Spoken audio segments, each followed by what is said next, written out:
નમસ્કાર વિદ્યાર્થી મિત્રો, હું તમારા સૌનું સપ્તઋષિ સંકુલમાં હાર્દિક સ્વાગત કરું છું. આજે આપણે ધોરણ 6 વિષય હિન્દીમાં અસાઇનમેન્ટ જોવાના છે, જે આગળ આપણે પીરિયડોમાં જોયેલો છે. તો આજે એમાં વ્યાકરણ જોઈશું. તો દરેક વિદ્યાર્થી મિત્ર પોતાની નોટ અને પુસ્તક લઈને બેસે, પ્લસ પેન્સિલ રબર લઈને બેસે. તો હું જે અહીંયાથી કરાવું એ કરતા જાજો અને સાથે લખતા જાજો. તો આજે આપણે વ્યાકરણમાં જોઈશું પ્રશ્ન 1 क निम्नलिखित मुहावरों के अर्थ देकर वाक्य में प्रयोग कीजिए. तो पहलू है आईना बनाना. आईना एटले के अरीसो बनावो. आईना बनाना मतलब बहुत चमकदार बनाना. एनो वाक्य में प्रयोग करीशू. उसने जूतों पर ऐसी पालिश की कि उसे आईना बना दिया. बीजू है रोब जमाना एटले प्रभाव दिखाना. तो एनु लखीशू उस गरीब आदमी पर आप क्यों रोब जमा रहे हो. अथवा बीजू पण लखी शको तमे कि एक पुलिसवाला भिखारियों पर अपना रोब जमा रहा था. त्रीजू लखीशू नाक में दम करना एटले के बहुत परेशान करना, हैरान करो. वहाँ बंदरों ने लोगों की नाक में दम कर रखा था. एना पछी छे निम्नलिखित शब्दों के विरुद्धार्थी शब्द लिखिए. तो पहलो छे आदर एटले निरादार, जीवन तो मृत्यु अने अंधकार तो प्रकाश, मान तो अपमान, सुंदर तो एना बे शब्द लखी सको तमे असुंदर अने कुरूप, विश्वास तो अविश्वास, सार्थक तो निरर्थक अने नूतन एटले नवुं. नवानुं विरोधी थशे जूनुं, तो एनो हिंदी में आवशे पुरातन, पुराणुं. तो लखी लेजो, न लखाय तो स्क्रीनशॉट पाड़ी लेजो. पछी आपणे लखीशुं प्रश्न ई निम्नलिखित शब्दों का लिंग परिवर्तन कीजिए. लिंग परिवर्तन करना माने स्त्री का पुरुष, पुरुष का स्त्री. तो पहलू लखीशुं आपणे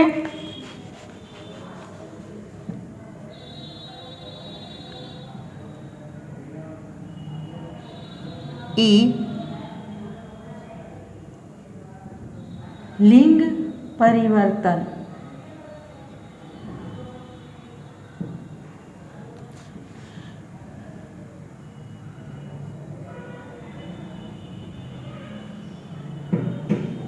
पहलो आवशे सेवक. तो सेवक नो आवशे सेविका.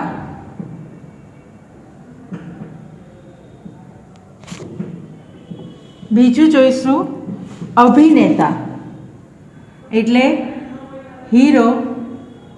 तो अभिनेतानुं शुं आवशे अभिनेत्री.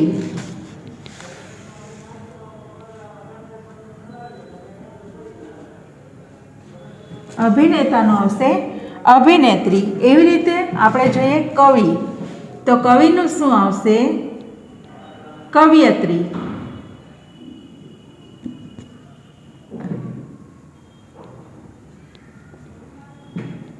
चौथुं जोईए लेखक. तो लेखिका.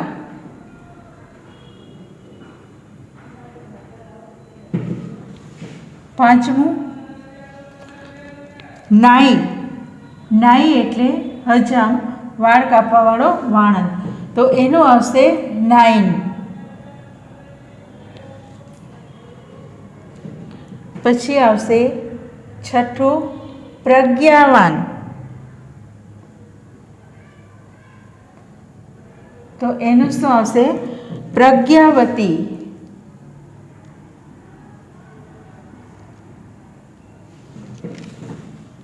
सातमो आवशे मोर.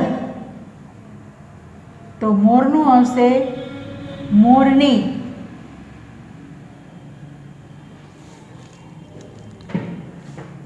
આઠમું આવશે ઇન્દ્રાણી,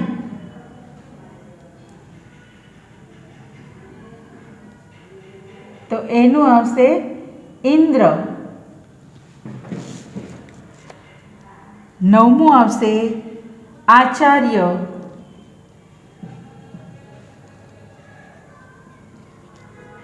તો એનું આવશે આચાર્યા,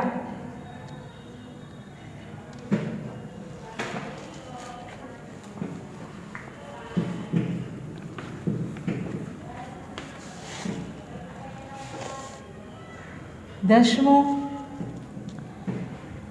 નર, તો નારી,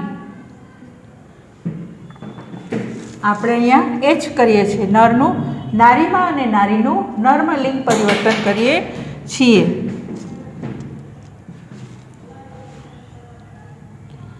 પછી આવશે વર, વર એટલે દુલ્હો, તો એની સામે આવશે વધુ, વર વધુ. 12મું આવશે ભગવાન, તો એની સામે આવશે ભગવતી,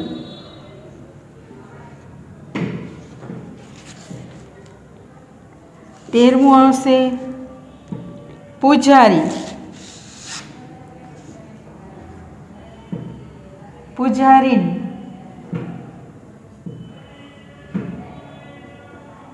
14મું જોઈએ શેઠાણી, તો શેઠ.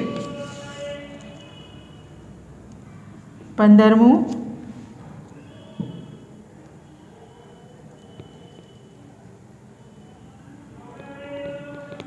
માલિક, માલિક છે તો શું આવશે માલકીન,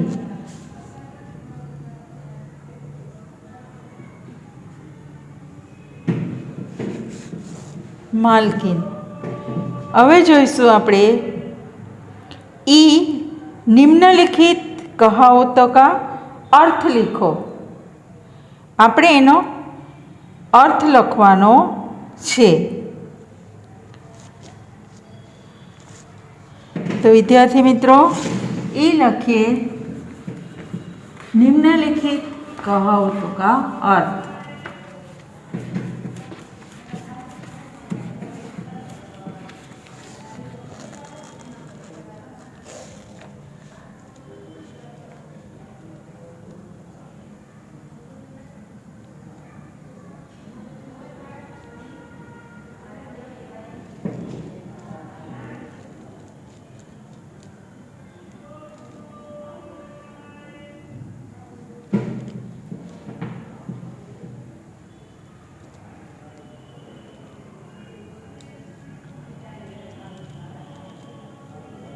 अर्थ लिखो. तो हूँ बोलती जाऊँ छूँ, तमे लखता जजो. पहलू है अक्कलबड़ी या भैंस. अक्कलबड़ी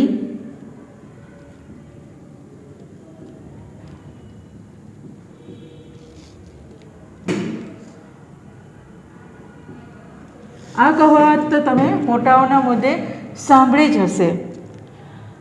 तो एनो अर्थ लख्यो कि शरीर बड़ा होने की अपेक्षा अक्कल बड़ी होती है. बीजू लखीशू आसमान से गिरा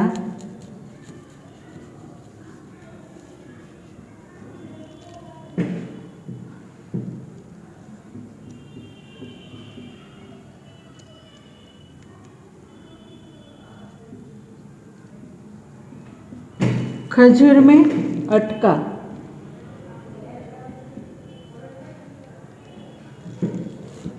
एनो मतलब थशे कि एक मुसीबत में निकलीने बीजी मुसीबत में जवा. तो लखो एक मुसीबत से छूटकर दूसरी मुसीबत में फंसना. હવે ત્રીજું લખીએ, आए थे हरिभजन को ओटन लगे कपास। मतलब थशे कि अच्छा काम छोड़कर महत्वहीन काम में लग जाना। चौथों, जो गरजते हैं वो बरसते नहीं। एनो मतलब थसे जो डींग मारते हैं वो काम नहीं कर सकते। हवे प्रश्न 4 अ जोईशुं, निम्नलिखित शब्दों के वचन परिवर्तन कीजिए। लिंग परिवर्तन और वचन परिवर्तन में तफावत छे, बने सरखा नहीं। तो જ્યારે પરીક્ષામાં પૂછવામાં આવે तो ध्यान दईने लखવું। प्रश्न 4 अ लखीशुं, वचन परिवर्तन।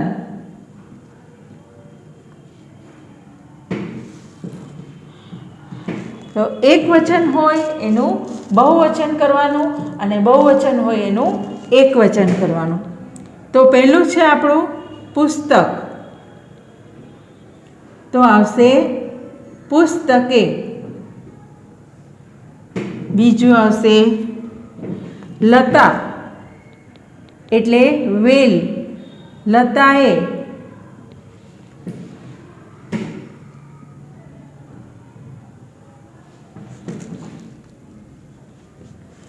त्रीजू लखीशुं गुरु, तो गुरुनु गुरु ज थशे।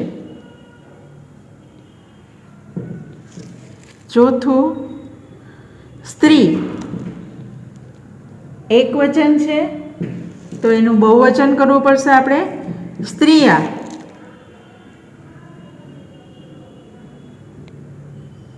स्त्रिया। हवे सड़क,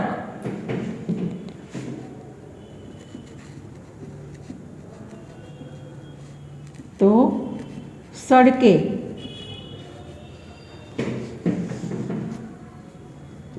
छठो लखीए बेटा,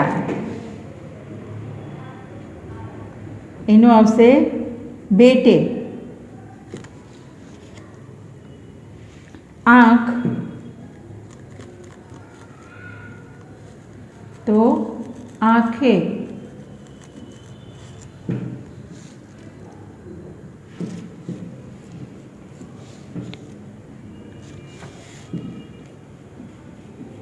कपड़ा, तो कपड़े।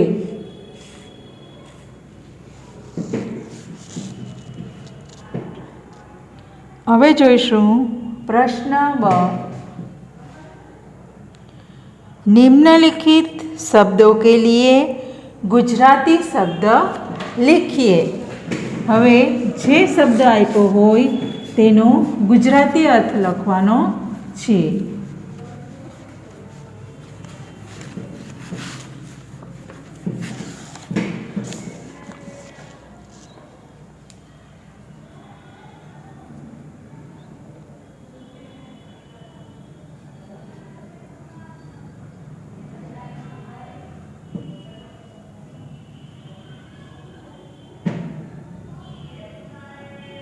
गुजराती शब्द लिखिए। तो पहलू आवशे हानि। हानिनो अर्थ आवशे नुकसान।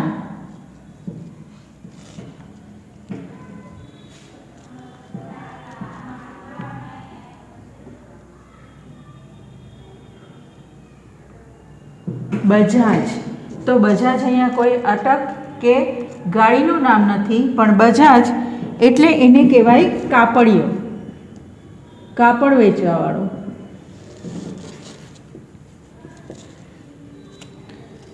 त्रीजું જોઈએ जल। जल तो विद्यार्थी मित्रों खबर ज छे,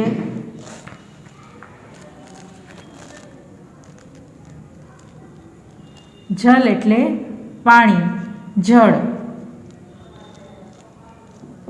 ચોથું જોઈએ હલ। એ આપણે સાંભળ્યા છે ને, સમસ્યા કા હલ કરના એટલે કે ન્યાય।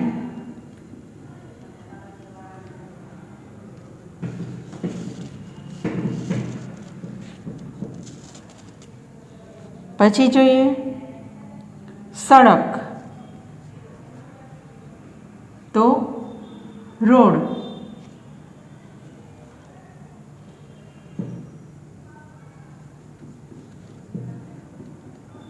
બાલક એનું થશે બાળક।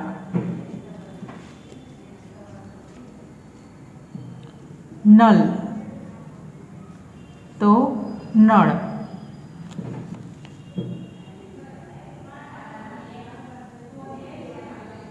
કલશ તો કળશ।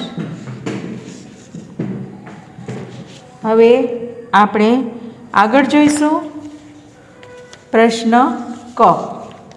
निम्नलिखित परिच्छेद के नीचे दिए गए प्रश्नों के उत्तर लिखिए। तो आपको एक परिच्छेद दिया जाएगा, फकरो आपवामां आवशे, ए फकरो वाँची अने एमांथी प्रश्नना जवाब लखवाना होय छे। तो अहींया फकरो आप्यो छे खेलनो। खेलथी आपणे शुं लाभ थाय छे અને શું એનાથી આપણે મેળવી શકીએ છીએ એના વિશેનો ફકરો આપવામાં આવેલો છે। હવે એના આપણે પ્રશ્ન લખીશું। मैं एक बार जोर से पढ़ जाती हूँ। जीवन में खेल बहुत ज़रूरी है। खेल से मनोरंजन मिलता है, हमारी तंदुरुस्ती ठीक होती है, हम कभी बीमार नहीं पड़ते। रोज़ खेलने से खाया हुआ अन्न पच जाता है और शरीर में स्फूर्ति आती है। खेल हमारे सारे शरीर को मजबूत बनाते हैं और हमारा दिमाग तेज करते हैं। जो लड़के नहीं खेलते वे आलसी और बीमार रहते हैं। खेलते समय हमें अपने साथियों का ख्याल रखना पड़ता है, उनसे हम खूब मिलजुल कर खेलते हैं, जिससे हमने कई अच्छी आदतें अपने आप ही आ जाती है। ये आदतें आगे जाकर हमारे लिए बड़ी लाभकारक होती है, इसीलिए पढ़ाई के साथ खेल पर भी पूरा जोर देना चाहिए। तो पहलू लखीशुं प्रश्न, जीवन में खेल क्यों जरूरी है? उत्तर लखीजो। जीवन में खेल से हमें मनोरंजन होता है और हमारी तंदुरुस्ती ठीक रहती है, खाया हुआ अन्न पच जाता है और शरीर में स्फूर्ति रहती है। खेल हमारे शरीर को मजबूत बनाता है और हम कभी बीमार नहीं पड़ते और हमारा दिमाग भी तेज बनाता है। अब बीजू लखिए, खेल के अभाव में क्या होता है? खेल के अभाव में शरीर में आलस्य रहता है और भोजन का पाचन भी ठीक से नहीं होता। इससे हमारा शरीर स्वस्थ नहीं रहता और हम बीमार और कमज़ोर रहते हैं। तीजू, पढ़ाई के साथ खेल पर जोर देना चाहिए, क्यों? पढ़ाई के साथ खेल पर जोर देना चाहिए क्योंकि खेलते समय हम साथियों के साथ मिलजुल कर खेलते हैं, हम साथियों का ख्याल रखते हैं, इससे हमें कई अच्छी आदतें भी आ जाती है। अवे चौथों, इस परिच्छेद को योग्य शीर्षक दीजिए। तो आपसे खेल का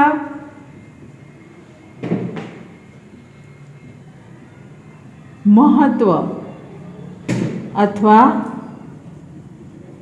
खेल से लाभ।